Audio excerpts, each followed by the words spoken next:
Evens and Macollvie, I wanted Evens from just a first person perspective and Macollvie in terms of the staff, just talk about the risks facing Haitian journalists living in the country. Can you talk about some of Evans, maybe first, if you could address threats your colleagues have faced, the kinds of pressures that you're under on a day-to-day basis? Well, what I can share with you is today, through this protest that they had today, and colleagues of mine, like two of them that are recording or taking pictures and doing videos on the ground, were attacked with gun points today.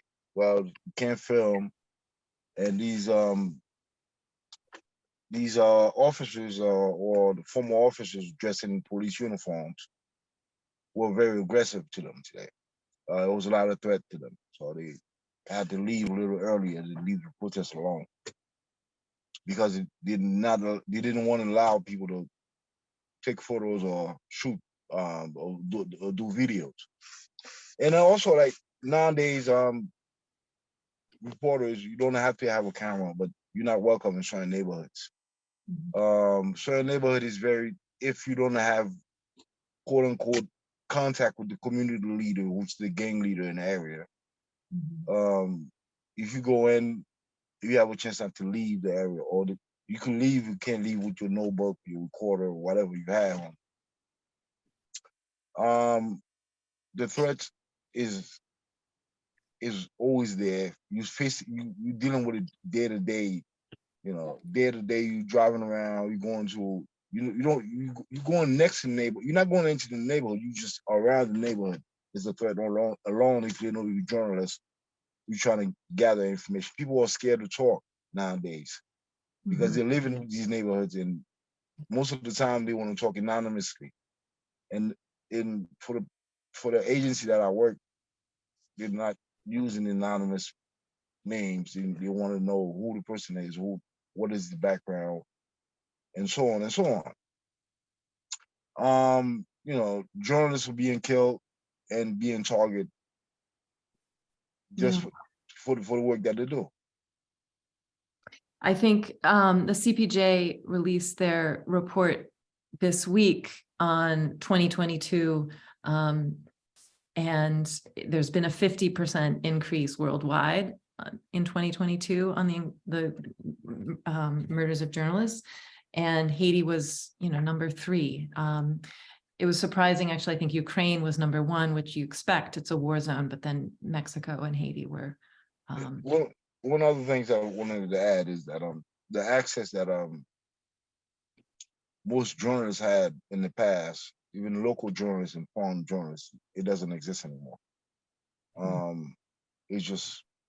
It totally changed and changing. Back in the days, is like you were threatened. Nowadays, you being killed. Yeah. It's a miracle that there's any journalism at all. I mean, Macollvie, how are you sustaining your staff there? How are you keeping their will to keep reporting up? How is that? Yeah, so when we kicked off our boot camp to recruit journalists last year, some of the very first questions they asked were, what kind of equipment are we going to get? Are we going to have Kevlar vests, right? And our answer was no, you're not, because that's not the type of reporting the Haitian Times wants you to do. We don't want you to go out and put yourself in the line of danger just to report that there's another volatile situation and people are being killed. We don't want you to be a CPJ statistic, right? So we've been very upfront, direct about that. We've had to figure out ways to just be creative with how they get information. So there's a lot of WhatsApp conversations and voice notes that happen. There's a lot of requests to their sources, ordinary people, to send them photos of what they're witnessing. So, some citizen journalism, if you will, because we've just had to rely on people who are already in the neighborhoods or the space to actually do more of that legwork for us, so we can focus on adding the context and the nuance and the relevance that our audience is looking for from the Haitian Times. Besides being very upfront about that type of challenge, that is not something we want on our conscience. Even if we could be okay with it, we couldn't afford it because it's very expensive to try to send reporters into that type of environment. We've told them also very explicitly to think of Haiti as a conflict zone. It's a war zone, you know? People are dying left and right. There's no police force. There's no justice system that works. You can't even go in to make a police report about anything because the police are killing each other off themselves, or they're getting into it with the gangs. You don't know who to trust, right? So our best advice to them is just to stay as safe as possible where you are, and just work the phones, work WhatsApp, DM people on social media, and do that type of reporting from the safety of wherever you are. And even with that, though, some of the day-to-day challenges they're facing are the personal attacks. You know, the danger comes to them, even if they're not going out there to seek information, right? Like, we've had so many cases of reporters witnessing kidnappings just in their day-to-day, going to the bank to withdraw money for you witness a kidnapping, right? What do? How do you not draw attention to yourself and try to make sure you make it back home? So we've been very cognizant that this is, for all intents and purposes, in our minds, a conflict zone, and we have to treat it that way. In terms of like what to do next or how to do it, right? The trade-off when we're figuring out whether it's worth it to actually go out on a certain protest, it's kind of like Evans was saying, you have to check with your contacts to say, is today a good day? Like, is it okay? And you have to know who you're working with, right? But before we greenlight something like that, we have to kind of put it through like that sniff test to say, is it worth it to send somebody out there to get this photo or that quote, or can we get it some other way? And thankfully, our audience at the Haitian Times has been forgiving in not being, the first to report breaking information, because again, that's not what they're necessarily looking for. They're looking for the story behind the story, not just what's happening, but why it's happening and how does it impact them and their families in the diaspora.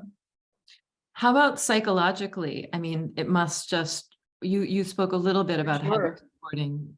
Yeah, we've had to hold several sessions through the ACOS Alliance and different people who are friends of the Haitian Times to just teach the reporters, right, in Creole, in French, the do's and don'ts of going out to report, right? Things we didn't used to do before, which is tell us where you're going, give us a backup phone number for a family member, a relative, all of that. We've had to actually do and maintain a list like that so that we know if someone isn't answering on WhatsApp, like what's happening, right? We've had a reporter mugged and his laptop and phones taken, so he was incommunicado for a whole day. Situations like that are really scary, and so we've been trying to be diligent about making sure that there's communication and there's collaboration within the team. And so you'll see a lot of double or triple bylines where one person starts the story and picks it up. So for what it's worth, it's been really heartening to see the level of collaboration on the ground, like between our teams and with other organizations as well, to help us report the stories in a fuller way.